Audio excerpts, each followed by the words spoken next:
Hello student, this is Mamta Savniya Khandelwal. Maharashtra state board का 2023 का paper solution हम अपलोड कर रहे हैं। आई होप इसको भी उतना ही प्यार आप देंगे जितना 2022 को दिया है। तो स्टार्ट करते हैं। तो क्वेश्चन बंद देखिए, यहाँ पे इन्होंने radius of sphere and edge length in BCC, तो इसका डायरेक्ट क्वेश्चन है। R इज इक्वल टू √3/4 है। डायरेक्ट फॉर्मूला लगा के आपको यूज करना है। यहाँ पे आपको पूछा है pH गिवन है, हाइड्रोक्सिल आयन कॉन्सेंट्रेशन पूछा, तो सबसे पहले आपको POH निकालना होगा। फिर हाइड्रोक्साइल आयन कॉन्सेंट्रेशन के लिए एंटीलॉग लेना होगा किसका, -2.8 का, तो इसकी वैल्यू आएगी 1.585 इंटू 10⁻³ अगर आपको लैग और एंटीलॉग निकालने में कुछ दिक्कत है तो लेक्चर 132 मैंने ऑलरेडी अपलोड किया हुआ है, वहां से आप देख सकते हैं। Which of the following correctly represent integrated rate law equation. अब देखो बच्चों, यहाँ पे बहुत सारी चीजें ऐसी होती है क्वेश्चन में, जो इस क्वेश्चन पेपर में आगे जो क्वेश्चन पूछे जाएंगे ना, उसके कुछ आंसर क्वेश्चन पेपर के अंदर ही होते हैं, बस बच्चे को स्मार्टली वो ढूंढने होते हैं। तो ये आपका करेक्ट एक्सप्लेन जो इक्वेशन है वो है आपका B. Next is the spin only magnetic moment. ये इजी क्वेश्चन है, आप जानते हैं Mn+2 में 3d5 अनपेयर्ड इलेक्ट्रॉन होते हैं, तो बोर मैग्नेट्रॉन की वैल्यू आप इस फॉर्मूले से निकाल सकते हैं। तो इसकी वैल्यू आएगी 5.916। पॉज करके आराम से निकालिए आप। चलिए अगला क्वेश्चन देखते हैं। यहाँ पे इन्होंने कहा है the correct formula of a compound having IUPAC name. ये IUPAC नेम दिया है। अच्छा, अब देखिए इसको आप कैसे निकालोगे। देखो यहाँ पे प्लेटिनम का ऑक्सीडेशन स्टेट +4 है, तो देखिए अगर मैं ये वाला फॉर्मूला सेलेक्ट करती हूँ तो प्लेटिनम का ऑक्सीडेशन स्टेट +4, 2 ब्रोमाइड आयन है तो -2 होगा, और नेट बाहर क्या आएगा, +2 चार्ज, जिसको बैलेंस करने के लिए 2 ब्रोमाइड आयन नेगेटिव आयन यहाँ पे यूज होंगे, इसलिए करेक्ट जो फॉर्मूला है आपका वो C है। नेक्स्ट क्वेश्चन है एलाइलिक हेलाइड। तो आप जानते हैं एलाइलिक हेलाइड वो होते हैं जिसमें हेलोजन sp3 हिब्रिडाइज कार्बन से जुड़ा होता है, और वो sp3 हिब्रिडाइज कार्बन sp2 हिब्रिडाइज कार्बन से जुड़ा होता है, इसलिए ये एलाइलिक है और ये विनाइलिक है, ये फिनाइलिक है, ये आप जानते हैं। तो हाँ, अच्छा नेक्स्ट क्वेश्चन है, ये लिथियम एल्यूमिनियम हाइड्राइड के बारे में ये चीज़ आपको पता होना चाहिए। ये पेज 239 पे दिया हुआ है ये वाला क्वेश्चन। ये मैं पेज इसलिए लिखती हूँ ताकि नेक्स्ट ईयर के जो बच्चे होंगे ना, तो उनको वो क्वेश्चन का सॉल्यूशन पेज टेक्स्ट बुक में ढूंढने में आसानी हो, इसलिए मैं ये लिखती हूँ। चलिए, तो आप जानते हैं जो लिथियम एल्यूमिनियम हाइड्राइड होता है ये नॉन पोलर बॉन्ड को रिड्यूस नहीं करता है, और ये वाला जो बॉन्ड है ये नॉन पोलर है, इसलिए ये इस वाले बॉन्ड को लिथियम एल्यूमिनियम हाइड्राइड रिड्यूस नहीं करेगा, ये CHO को CH2OH में कन्वर्ट कर देगा। नेक्स्ट क्वेश्चन है ओजोनोलाइसिस ऑफ 2,3-डाइमिथाइल। अच्छा, तो ये एक्चुअली क्वेश्चन क्लास 11th का है ना, इसलिए बोलते हैं ऑर्गेनिक केमिस्ट्री अपने आप में एक चैप्टर है 11th और 12th मिला के। तो ये पहले ओजोनाइड बनेगा, इस ओजोनाइड की जब जिंक डस्ट रिएक्शन होगी तो ये बनेगा एसीटोन। अच्छा, ये आपका नॉलेज बेस्ड क्वेश्चन है। माल्टोज में आप जानते हैं α1,4 ग्लाइकोसिडिक लिंकेज होते हैं। मोनोमर नेचुरल रबर के लिए जो मोनोमर होता है वो होता है आइसोप्रीन। आइसोप्रीन ये होता है 2-मिथाइल-1,3-ब्यूटाडाइईन।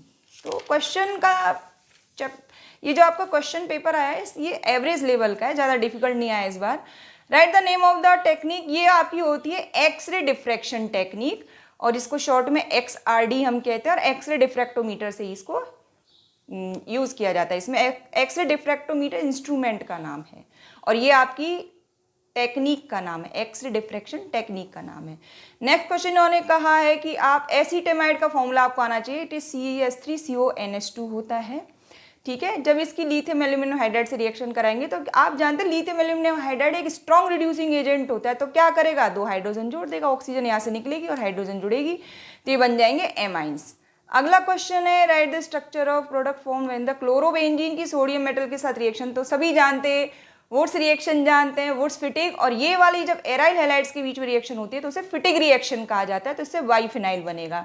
क्रायोलाइट स्ट्रक्चर Na3Al-F6, ये क्लास 10th में भी आप पढ़ चुके हैं।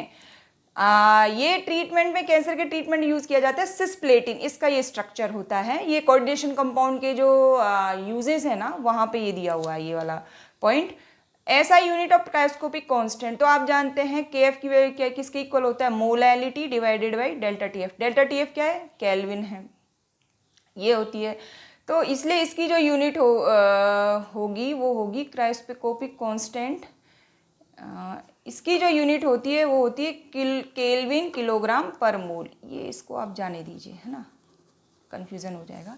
ये जो क्रायोस्कोपिक कांस्टेंट की यूनिट होती है केल्विन किलोग्राम पर मोल। चलिए अब हम बात करते हैं right the correct condition in the spontaneity. Spontaneity के लिए ये 1 मार्क का ही क्वेश्चन है, आपको ये पता होना चाहिए कि ΔG की वैल्यू नेगेटिव ही होना चाहिए। ठीक है, चलिए कैलकुलेट मोलार कंडक्टिविटी, तो ये आपको डायरेक्ट फॉर्मूला लगाना है इसके लिए, lambda M is equal to K क्या है आपकी कंडक्टिविटी, सी क्या है कॉन्सेंट्रेशन, और ये 1000 से आपको मल्टीप्लाई करना होगा तो इसकी वैल्यू आएगी 20 ओम इनवर्स सेंटीमीटर स्क्वायर पर मोल। ठीक है, 1 मार्क के ये क्वेश्चन है, इसमें से ये 2 मार्क्स का क्वेश्चन है, कोई 8 आपको करना है। Distinguish between lanthanides and actinides, तो मैं बहुत अगले साल के बच्चों के लिए मैं बता देती हूँ बहुत ही सिंप्लीफाई करके। लेंथेनाइड्स में जो डिफरेंशिएटिंग इलेक्ट्रॉन होता है वो 4f ऑर्बिटल में जाता है या 5f ऑर्बिटल में जाता है। लेंथेनाइड में सिर्फ प्रोमीथियम रेडियो एक्टिव होता है, बाकी सारे नॉन रेडियो एक्टिव होते हैं, लेकिन एक्टिनॉइड्स तो सारे के सारे रेडियो एक्टिव होते हैं। इनका ग्रुप 3rd और पीरियड 6 होता है, इनका ग्रुप 3rd और पीरियड 7th होता है। इनकी कॉमन ऑक्सीडेशन स्टेट +3 होती है, और कुछ में की +2 और +4 भी होती है, लेकिन इनकी +3 तो होती है, साथ में +4 +5 +7 होती है, मतलब ये हायर ऑक्सीडेशन स्टेट शो करते हैं, ये नहीं करते हैं। चलिए अगली बात करते हैं, क्वेश्चन नंबर 4। तो ये बड़ा सिंपल सा क्वेश्चन है, मोल फ्रैक्शन पूछा है यहाँ पे, तो आपको डायरेक्ट ये वाला फॉर्मूला लगाना है। ये P0 क्या है, आपके जो प्योर बेंजीन है, मतलब प्योर सॉल्वेंट का, यहाँ पे आपको क्या लगना है, वेपर प्रेशर।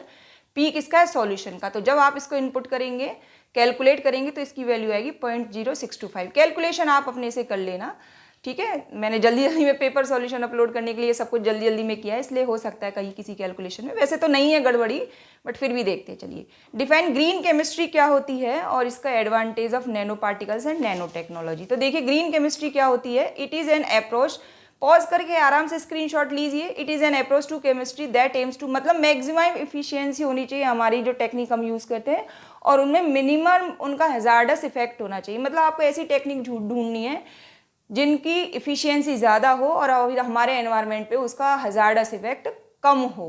ठीक है, और इसके advantage nano particle nano technology क्या है, it is revolution in electronics and computing में, और दूसरा to make solar power more economical. ठीक है, तो ये आपका क्वेश्चन नंबर 5 हो गया। Now question number 6, explain the following terms, substitutional impurity defect और इंटरस्टिशियल इम्प्योरिटी डिफेक्ट। देखो सब्सटीट्यूशन का मतलब क्या है, एक को निकालना है और दूसरे को लाना है। तो ब्रास में क्या होता है, कॉपर और जिंक से मिलकर बना होता है, तो कॉपर के जो कुछ एटम्स होते हैं उनको जिंक रिप्लेस करता है, मतलब कॉपर के कुछ एटम को निकलना होगा और उनकी जगह जो जिंक के जो फॉरेन एटम है वो उनकी स्पेस को ऑक्यूपाई कर लेंगे। इसलिए सब्सटीट्यूशन में क्या होता है, जो होस्ट जो एटम्स होते हैं वो रिप्लेस होते हैं, जबकि इंटरस्टिशियल इम्प्योरिटी में क्या होता है, जो होस्ट के एटम रिप्लेस नहीं होते बल्कि उनके बीच के जो छोटे छोटे गैप होते हैं जिन्हें हम इंटरस्टिशियल साइट्स कहते हैं, वहां पे आके कोई फॉरेन छोटा वाला एटम वहां जाके घुस जाता है। जैसे स्टील में क्या होता है, कार्बन के एटम्स क्या होते हैं, आयरन की जो वैकेंट इंटरस्टिशियल साइट्स है वहां जाके वो घुस जाते हैं। तो जो ये अपना जो स्टील है ये इंटरस्टिशियल इम्प्योरिटी डिफेक्ट कह सकते हैं हम उसको, वैसे स्टील अलॉय है, लेकिन यहाँ पे हम ये कह सकते हैं कि अगर आपके जो लैटिस है उसके इंटरस्टिशियल साइट में अगर कोई छोटा सा एटम आता है तो इंटरस्टिशियल इम्प्योरिटी डिफेक्ट कहते हैं। और सब्सटीट्यूशनल में क्या होता है, फॉरेन एटम क्रिस्टल के ही किसी एटम को रिप्लेस करेगा, ये इन दोनों में बेसिक डिफरेंस है। चलिए अब आगे बात करते हैं, ये question number 7, right the chemical reaction for the following. Chlorobenzene को जब हीट किया जाता है फ्यूमिंग H2SO4 के साथ, तो ये रिएक्शन मैंने यहाँ लिख दी है, ये देखिए क्या बनेगा, ये 4 क्लोरोबेंजीन सल्फोनिक एसिड है और ये 2 क्लोरोबेंजीन सल्फोनिक एसिड यहाँ बनेगा। तो ये तो हो गया ए। बी की बात करते हैं, इथाइल ब्रोमाइड को जब हीट किया जाता है सिल्वर एसीटेट के साथ, तो ये देखिए ये इथाइल ब्रोमाइड है, सिल्वर एसीटेट है, तो AgBr निकलेगा यहाँ से, इस तरह से AgBr निकल जाएगा। बाकी की लिंक कर दीजिए आप। तो इसको मैं रीअरेंज करके ऐसे भी लिख सकती हूँ, CH3COO C2H5, इसको कहते हैं हम इथाइल इथेनोएट। तो क्या बनेगा बी में, इथाइल इथेनोएट। ठीक है, ये आपका हो गया क्वेश्चन नंबर 7। अब हम बात करते हैं क्वेश्चन नंबर 8 की। एसिडिक बफर सॉल्यूशन क्या होते हैं, और ये के PbI2 के लिए सॉल्युबिलिटी और सॉल्युबिलिटी प्रोडक्ट में आपको रिलेशन चाहिए। तो देखो एसिडिक बफर सॉल्यूशन क्या होता है, solution containing a weak acid and it's salts with strong base, इसे कहता है एसिडिक बफर सॉल्ट। तो वीक एसिड ये हो गया, इसका स्ट्रॉन्ग बेस NaOH के साथ बना हुआ ये वाला सॉल्ट है। ठीक है, तो ये हो गया बफर सॉल्यूशन का डेफिनेशन। और लेड आयोडाइड के लिए पहले तो इसका डिसोसिएशन कराएंगे आप, तो ये यहाँ पे x की वैल्यू है 1 और y की वैल्यू है 2। देखो इसके 2 आयन्स है और इसके 1 आयन है। फिर ये जनरल फॉर्मूला आप जानते हैं, x की पावर x, y की पावर y, और s के ये ऐसे सॉल्युबिलिटी, और इसके बाहर ऊपर हम कर देते हैं x प्लस y ये पावर, तो ये आएगा 4s³। तो ये देखिए ये वाला क्वेश्चन भी मतलब मॉडरेट लेवल का है, पेपर इतना ज़्यादा टफ नहीं आया इस बार। चलिए क्वेश्चन नंबर 9, वैसे टीचर को तो ईजी लगता है, बच्चों को टफ लगता है। What is the action of following reagents on ethyl amine. अब देखो ये जो क्लोरोफॉर्म कॉस्टिक पोटाश के साथ, जो ये सीबीएसई बोर्ड में भी ये क्वेश्चन आया हुआ है ना। तो इथाइल अमाइन की जब क्लोरोफॉर्म और KH के साथ रिएक्शन होती है तो इसको कार्बाइल अमाइन रिएक्शन कहते हैं और इसमें आइसोसाइनाइड्स बनते हैं, C2H5NC बनेगा यहाँ पे, ठीक है। और ये बाई प्रोडक्ट्स है, ये आप नहीं चाहते तो साथ में बाई प्रोडक्ट्स लिख दिया करो, लेकिन ये बनाना बहुत ज़रूरी है, ठीक है। नाइट्रस एसिड के साथ जब रिएक्शन होगी तो ये डाईएजोनियम कंपाउंड जो बनता है ये अनस्टेबल होता है, इसलिए ये फर्दर डिसोशिएट हो जाता है, नाइट्रोजन गैस बनती है और यहाँ पे इथेनॉल बनता है। ये रिएक्शन भी कल सीबीएसई बोर्ड में आई हुई है, मैंने उसका भी पेपर सॉल्यूशन अपलोड किया है। ये दोनों रिएक्शन कल सीबीएसई बोर्ड में आई हुई है।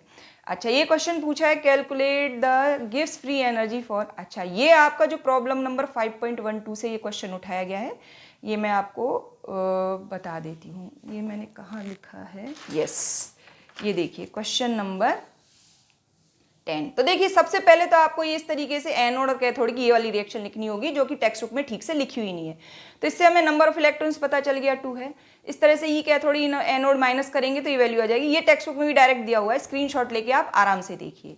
चलिए question number 11, water chemical reaction for the preparation of glucose. तो ग्लूकोज को जब आप हीट करोगे एसिडिक मीडियम में तो आप किसको करोगे, सुक्रोज को, तो ग्लूकोज और फ्रक्टोज बनता है और इसको क्या करता है, कूलिंग के टाइम इसमें एल्कोहल डाल देते हैं। तो फ्रक्टोज तो एल्कोहल में सॉल्युबल होता है, ग्लूकोज नहीं होता है, इसलिए ग्लूकोज के क्रिस्टल्स आ जाते हैं, उनको हम सेपरेट कर लेते हैं।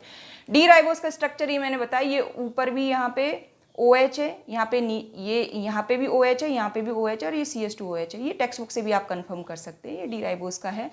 डिफाइन एक्सटेंसिव प्रॉपर्टी, ये इन्होंने पूछा है। तो एक्सटेंसिव प्रॉपर्टी की डेफिनेशन क्या होती है, विच depend upon amount of matter present in system. तो मास, वॉल्यूम, नंबर ऑफ मोल्स, ये सब आप लिख सकते हैं। चलिए अगला इन्होंने क्या पूछा है कि क्वेश्चन नंबर 12, नहीं एक्सटेंसिव प्रॉपर्टी तो हो गया। फ्री एक्सपेंशन, देखो यहाँ पे आपको दिमाग लगाने की जरूरत नहीं है, वैक्यूम में जब कोई वर्क होता है तो वो 0 होता है, ये आपको लिखना है। Reaction for formation of nylon 6,6 polymer, तो ये मैंने पीछे लिख दिया। देखो 6,6 नाम कहाँ से आया, इसमें 6 कार्बन एटम है, इसमें भी 6 कार्बन एटम है, तो ये हेक्सामिथाइलिन, डायमाइन और एडिपिक एसिड की रिएक्शन होगी। तो इस तरीके से ये आपको लिखना है। ओके, नेक्स्ट इज नायलॉन 6,6 हो गया, फिर कहाँ गए हम, यस ये स्ट्रक्चर है, ये मैंने यहाँ ड्रॉ कर दिया, आप देख सकते हैं टेक्स्ट बुक में भी ये डायरेक्ट दिए हुए हैं। अब ये हमें बात करनी है डिफाइन ऑस्मोसिस। तो ये वाला जो क्वेश्चन है, हाँ डिफाइन ऑस्मोसिस, और क्वेश्चन नंबर 15। तो देखिए पहले तो ऑस्मोसिस और फिर ये हमें इसके लिए भी ये डिराइव करना है रिलेशन। तो ये मैंने यहाँ पे कर दिया ये क्वेश्चन, आप स्क्रीनशॉट लेके इसको आराम से देख सकते हैं। नेट स्पॉन्टेनियस फ्लो किसका होता है, सॉल्वेंट मॉलिक्यूल किधर, सॉल्यूशन की तरफ। अगर 2 सॉल्यूशन लिए आपने तो भी सॉल्वेंट मॉलिक्यूल फ्लो होंगे कहाँ से, डाइल्यूट सॉल्यूशन से मोर कॉन्सेंट्रेटेड सॉल्यूशन की तरफ। तो ये फर्स्ट पार्ट हो गया। दूसरे क्वेश्चन का ये वाला पार्ट है। तो ये आप ये Kb = डेल्टा Tb/m होता है ना। तो इस तरीके से ये सब कुछ ये क्या होता है ये सब मैंने यहाँ लिख दिया। W2 is the mass of solute, ये मोलर मास ऑफ सॉल्यूट है, ये मास ऑफ सॉल्वेंट है। तो इससे आप ये निकाल सकते हैं। तो ये क्वेश्चन 15 है, इसका स्क्रीनशॉट आप ले सकते हैं। चलिए नेक्स्ट क्वेश्चन देखते हैं हम। क्वेश्चन नंबर 16, इसकी रिएक्शंस मैंने डायरेक्ट नहीं लिखी। इथाइल अल्कोहल को आपको इथाइल एसीटेट में चेंज करना है, तो बिल्कुल कर सकते हैं हम। इथाइल अल्कोहल की रिएक्शन आप एसिटिक एसिड से करा दीजिए, एस्टरिफिकेशन रिएक्शन है। देखो इथाइल एसीटेट समझ में आना चाहिए आपको कि ये एस्टर है, तो ये एस्टर बन जाएगा। इसी एस्टर को रीअरेंज करके मैंने यहाँ लिख दिया CH3COO C2H5, ठीक है। फिनॉल से बेंजीन, ये बहुत ही पॉपुलर रिएक्शन है और लगभग हर साल ये क्वेश्चन में आती है। फिनॉल को जिंक डस्ट के साथ रिएक्ट किया जाता है, तो हीट किया जाता है तो बेंजीन बनती है। डाई इथाइल ईथर को से इथाइल क्लोराइड, देखो यहाँ पे आपको ये ध्यान रखना है, ये हीट करना पड़ेगा आपको किसके साथ, HCl के साथ। तो ये बन जाएगा आपका इथाइल क्लोराइड और साथ में ये आपका H2O बनेगा। क्वेश्चन नंबर 17, ये प्रॉब्लम नंबर 3.3 है। थोड़ा सा यहाँ पे चेंज किया गया है, यहाँ पे इन्होंने 10% दिया है, टेक्स्ट बुक में ये 12% है, ठीक है। ये टेक्स्ट बुक को मैं इसलिए बताती हूँ ताकि नेक्स्ट ईयर वाले बच्चों को आसानी हो, क्योंकि उनको भी ये पेपर देखना होता है। तो ये आपको ये फॉर्मूला यहाँ पे इनपुट करना है, स्क्रीनशॉट लेके आप देख लीजिए। ये सिंपल मैथमेटिक्स का कैलकुलेशन है, आप इसका आंसर यहाँ से निकाल सकते हैं, ठीक है। जब बात करते देखो दोनों के लिए Ka का वैल्यू सेम होगा, आप कितना भी डाइल्यूट करें दोनों, मतलब वो जो एसिड है उसका Ka का वैल्यू इन दोनों के लिए सेम होगा। चलिए क्वेश्चन 18, हाँ question 80, explain dehydrogenation reaction of two chlorobutane. तो ये बीटा एलिमिनेशन रिएक्शन है, ये आप जानते हैं। Right the use of environmental effect of chlorofluorocarbons. तो ये देखिए, इस कंपाउंड को जब अल्कोहलिक KOH के साथ हीट किया जाता है तो बीटा एलिमिनेशन बनता है, और ये बीटा एलिमिनेशन रिएक्शन होती है और सेट प्रोडक्ट यहाँ पे बनता है, मतलब मोर सब्सटीट्यूटेड एल्कीन। क्लोरोफ्लोरोकार्बन्स को रेफ्रिजरेंट की तरह यूज़ किया जाता है फ्रिज में और एयर कंडीशनिंग में, और ये ओजोन डिप्लीशन के लिए रेस्पॉन्सिबल है। चलिए क्वेश्चन नंबर 19, ये भी आपका टेक्स्ट बुक का 4.4 का एक्सरसाइज है, बस ट्विस्ट क्या किया है, 2000 मिलीमोल लिए। तो भैया ये 2000 मिलीमोल 2 मोल्स ही होते हैं, करके देख लीजिए। बाकी सेम क्वेश्चन, ये प्रॉब्लम नंबर 4.4 है। थोड़ा इसको सिंप्लीफाई करके मैंने यहाँ पे लिख दिया। ये देखिए 2000 millimole is equal to 2 mole 4.4 x। सब आपको इसको सॉल्व करेंगे तो इसका आंसर ये आएगा। चलिए question number 20, what are interstitial compound, give the classification of alloys with example. 2 तरह की अलॉयज होती है, फेरस अलॉय जिसमें एक जो मेटल होता है वो आयरन होता है, और नॉन फेरस में आयरन नहीं होता है। तो इसके एग्जाम्पल है निकल, स्टील, क्रोमियम स्टील जिसमें 2% कार्बन होता है, और नॉन फेरस अलॉय का एग्जाम्पल है ब्रास जिसमें कॉपर और जिंक होता है। अब ये इंटरस्टिशियल कंपाउंड क्या होते हैं, तो interstitial compound are those which are formed when small atoms like hydrogen, carbon, nitrogen are trapped inside the interstitial spaces in the crystal lattice of metal. तो ये तो हो गए क्या होते हैं। अब इनकी वजह से क्या होता है कि जिस कंपाउंड में इंटरस्टिशियल साइड्स में ये आ गए हैं तो ये उसका कंपोजिशन को वेरिएबल कर देते हैं। इंटरस्टिशियल कंपाउंड का कोई फिक्स कंपोजिशन नहीं होता है, वेरिएबल कंपोजिशन होता है। इनकी केमिकल प्रॉपर्टी सेम होती है, जो इनके पेरेंट कंपाउंड होता है उससे सेम होती है, लेकिन जो डेंसिटी होती है वो डिफरेंट होती है। Question number 21, draw level diagram of H2O2। ये आप टेक्स्ट बुक में से डायरेक्ट देख लीजिएगा। और राइट टू एप्लीकेशन, तो ये एप्लीकेशन तो आप जानते ही, ये अपोलो सेल में ये यूज़ किया जाता है, और मतलब ये भी डायरेक्ट क्वेश्चन है, टेक्स्ट बुक से आप देख लीजिएगा, नहीं तो वीडियो बहुत लंबा हो जाएगा। यहाँ पे इस क्वेश्चन में हिब्रिडाइजेशन sp3d2 होगा, मैग्नेटिक प्रॉपर्टी पैरामैग्नेटिक होगा, 4 अनपेयर्ड इलेक्ट्रॉन है, इनर और आउटर में से आउटर ऑर्बिटल कॉम्प्लेक्स होगा, ज्योमेट्री इसकी ऑक्टाहेड्रल होगी। ये डायरेक्ट टेक्स्ट बुक से उठाया हुआ क्वेश्चन है। स्यूडो फर्स्ट ऑर्डर रिएक्शन, ठीक है। तो स्यूडो फर्स्ट ऑर्डर रिएक्शन में क्या होती है, जिसमें जब जो ये देखिए, ये आप स्क्रीनशॉट ले लीजिए। सच, ये लास्ट ईयर भी आया था question. Such reactions are higher due to such reactions have higher true rate law but are found to behave as first order are called pseudo first order. ये इसके example, inversion of cane sugar and hydrolysis of methyl acetate. अब इसको integrated rate law equation, ये देखो zero order के लिए पहले हम करते हैं। जीरो ऑर्डर के लिए कैसे लिखोगे आप, -d/dt equal to KAN, n की पावर यहाँ पे 0 है, तो ये इक्वेशन आपकी क्या बन जाएगी, -d/dt is equal to K। फिर इसको दोनों साइड आप इंटीग्रेटेड करेंगे तो इसकी वैल्यू देखिए कुछ इस तरह से आएगी। ये देखिए इस तरीके से बड़ी आसानी से आप इसका ये डराइव कर सकते हैं। ये देखिए लिमिट्स ले लीजिए आप, लिमिट्स के बाद जब आप इसको इंटीग्रेशन करेंगे तो ये सब आएगा। स्क्रीनशॉट लेके आराम से इसको देखिए, प्रैक्टिस कीजिए इसको करने की। चलिए अब हमारा कौन सा है, क्वेश्चन नंबर 24, एल्डोल कंडेंसेशन का यह क्वेश्चन है। तो क्वेश्चन नंबर 24 में आप जानते हैं एल्फा हाइड्रोजन होना चाहिए, डाइल्यूट NaOH लेते हैं तो यहाँ ये पहले एल्डोल बनेगा, एल्डोल के बाद जब इसको हीट करेंगे तो alpha beta unsaturated carbonyl compound बनेगा। ये सब मैंने यहाँ पे डिटेल में लिख दिया है, ठीक है। तो ये देख लीजिए आप, ये आपका हो गया। ये कौन सा होगा, question number 24। Now question number 25, explain anomalous behaviour of oxygen.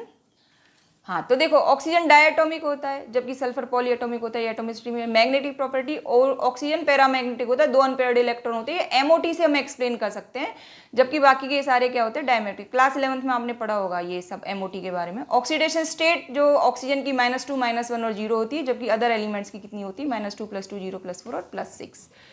चलिए अगला question, right chemical reaction for the following. तो ये सब मैंने यहाँ पे लिख दिया। एसिटिक एसिड को जब फॉस्फोरस पेंटॉक्साइड के साथ हीट करेंगे तो ये एनहाइड्राइड बनेगा। एसिटिक एसिड को इथाइल अल्कोहल में कन्वर्ट करने के लिए ये आपको स्ट्रॉन्ग रिड्यूसिंग एजेंट की जरूरत पड़ती है। और ये IUPAC नेम किसका लिखना है, मिथाइल फिनाइल एमाइन, तो इसका IUPAC N मिथाइल एनिलीन और N मिथाइल बेंजीन एमाइन, ये दोनों है। क्वेश्चन नंबर 27, ये बड़ा अच्छा क्वेश्चन है, मुझे भी अच्छा लगा ये देख के, ठीक है। तो ये मैं बता देती हूँ आपको। देखिए क्वेश्चन 27 बड़ा अच्छा है और इजी है, देख के बच्चे घबरा जाते हैं। देखो T1 में क्या बोला है आपको कि 99.9% डिकम्पोज हो जाएगा, तो बचेगा कितना, 0.1। तो ये इसकी वैल्यू कितनी आएगी, 10⁻3। तो इसको इस तरीके से सॉल्व करो। T2 की वैल्यू कितना आएगी, 2.303/K। तो T1 T2 का रेशो ले लीजिए, ये आएगा 3। ये बहुत अच्छा क्वेश्चन है, थोड़ा सा घुमाया है बस, बाकी बहुत सिंपल भी है। उसके बाद क्वेश्चन 27 में गैलोडीनियम का इलेक्ट्रॉनिक कॉन्फ़िगरेशन ये है, और यहाँ पे ये जो टायर्स के लिए नैनो स्ट्रक्चर मटेरियल जो यूज़ किया जाता है वो कार्बन ब्लैक है। पॉज करके आराम से क्वेश्चन को पढ़िए। क्वेश्चन 28 इन्होंने पूछा है डेल्टा एच और डेल्टा यू के लिए आपको गैसियस इक्वेशन। ओके, तो गैसियस के लिए आपको क्या करना है, ये देखिए, आपको ये वाला डेरिवेशन करना है। ठीक है, पॉज कीजिए, आराम से देखिए, समझिए, मैंने यहाँ पे सॉल्व कर दिया है। ठीक है, क्वेश्चन 28 के बाद इन्होंने ये पूछा है कि वल्कनाइजेशन क्या होता है। तो जैसे सल्फर वल्कनाइजेशन किया जाता है, ठीक है, तो ये यहाँ पे मैंने लिखा है कि वल्कनाइजेशन क्या होता है कि it is a process by which a nano network of cross link is introduced into elastomer is called vulcanisation. Okay, तो ये वल्कनाइजेशन क्वेश्चन होगा। पेप्टाइड बॉन्ड क्या होता है आप जानते हैं, CONH जो बॉन्ड होता है उसे पेप्टाइड बॉन्ड कहते हैं। ये एमाइड लिंकेज है और ये अल्फा अमीनो एसिड्स के बीच में बनता है। सिल्वर क्रिस्टलाइजेस, ये क्वेश्चन है, ये आपका मैंने ये सॉल्व किया है। हेलोफॉर्म रिएक्शन, ये पूरा क्वेश्चन मैंने इसमें सॉल्व किया है। देखिए यहाँ पे सब कुछ दिया है आपको, अवोगाद्रो नंबर, मोलार मास, ये any number of particles present per unit cell. FCC के लिए 4 होता है। तो जब आप इसको ऐसे सॉल्व करोगे तो इसकी वैल्यू आएगी 11.20 ग्राम पर सेंटीमीटर क्यूब। ये फॉर्मूला ये सब इनपुट करना है, कैलकुलेशन आप लोग देख लीजिएगा। हेलोफॉर्म रिएक्शन क्या होती है कि ऐसे कंपाउंड जिनमें CH3CHO मतलब एसिटाल्डिहाइड और मिथाइल कीटोन्स क्या होते हैं, एक एल्काइल ग्रुप कुछ भी हो सकता है, दूसरा मिथाइल होना चाहिए, और इस तरीके के एल्कोहल्स को जब NaOH और I2 के साथ हीट किया जाता है तो येलो प्रेसिपिटेट बनता है आयोडोफॉर्म का। तो ये आपकी हेलोफॉर्म रिएक्शन है। आराम से इसका स्क्रीनशॉट ले लीजिए। क्वेश्चन नंबर अब आपका कौन सा है, ये 30, डिफाइन डाइस्टीरियो आइसोमर्स। तो डाइस्टीरियो आइसोमर्स क्या होते हैं, ऑप्टिकल आइसोमर्स ये होते हैं having different physical properties and are not identical, जैसे ग्लूकोज और गैलेक्टोसिस का एग्जाम्पल है। तो ये आपका डाइस्टीरियो आइसोमर हो गया। सिस एंड ट्रांस आइसोमर, इसके मैंने कहाँ बनाए हैं, आई थिंक नीचे ही बनाए हैं, हाँ ये बना दिए मैंने। ये ट्रांस आइसोमर है और ये सिस आइसोमर है। चलिए और क्या पूछा है इन्होंने, रेफरेंस इलेक्ट्रोड क्या होते हैं जिनका पोटेंशियल एग्जैक्टली आपको पता होता है, जैसे हाइड्रोजन इलेक्ट्रोड का आपको पता है 0 होता है। Give reason bleaching powder action ozone, okay, क्योंकि ozone bleaches in absence of moisture. तो ये हो गया। और क्वेश्चन 31 पूछा write the process of preparation of phenol, what is the action of bromine water on phenol. तो देखो ब्रोमीन वाटर से आपको पता है ट्राइब्रोमोफिनॉल बनेगा, और ये डाउ प्रोसेस में पहले NaOH के साथ हीट किया जाता है, सोडियम फिनॉक्साइड बनता है, फिर उसका हाइड्रोलाइसिस किया जाता है वाटर से। तो ये हो गया फर्स्ट पार्ट। ग्रुप 16 और अच्छा, तो आप जानते हैं ग्रुप 15 में जो होता है हाफ फिल्ड p ऑर्बिटल होते हैं, जैसे नाइट्रोजन 2s2p3, तो जो वो ज़्यादा स्टेबल होता है तो उसमें इलेक्ट्रॉन निकालने के लिए ज़्यादा एनर्जी चाहिए, और ये 2p4 है तो इसमें एनर्जी थोड़ी कम चाहिए। Write two uses of oxygen, तो आप जानते हैं रेस्पिरेशन में और कंबशन में इसको यूज़ किया जाता है। तो आई होप आपको ये सॉल्यूशन पसंद आया होगा। 2022 के पेपर को आपने जितना प्यार दिया उतना इसको भी दीजिएगा। Thank you for watching MSK chemistry.